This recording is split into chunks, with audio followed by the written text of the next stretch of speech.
আসসালামু আলাইকুম। পুষ্টিবিদ আক্তারুর বলছি। আজকে যে বিষয়টি নিয়ে কথা বলবো সেটি হলো কিভাবে প্রাকৃতিক উপায়ে মায়ের বুকের দুধের পরিমাণ বাড়ানো যায় সেই বিষয়ে। চলুন শুরু করি।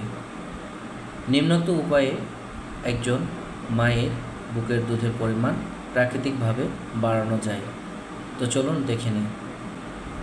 কালো জিরা বা মেথি পানি পান করা, এটি সাধারণত দেখা যায় ল্যাকটোজেন বুস্টার হিসেবে কাজ করে থাকে।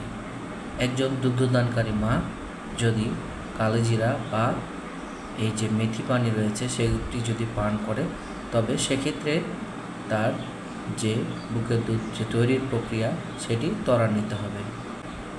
এরপরে যে খাবারগুলো রয়েছে সেটি হলো পালং শাক, রসুন। এগুলো সাধারণত দেখা যায় গ্যালাক্টক হিসেবে কাজ করে থাকে। এরপর রয়েছে গাজর, মিষ্টি কুমড়া, শালগম ইত্যাদি ভিটামিন এ সমৃদ্ধ খাবার।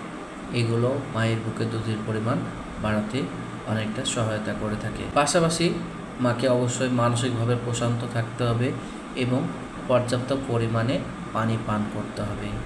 পাশাপাশি শিশুকে বারবার বুকের দুধ খাওয়ানোর চেষ্টা করতে হবে। যতবার শিশুকে খাওয়ানোর চেষ্টা করা যাবে, এক্ষেত্রে শিশুর যে বুকের দুধ পাওয়ার হারও বাড়বে এবং মায়ের বুকে দুধের পরিমাণও ধীরে ধীরে বৃদ্ধি পাবে।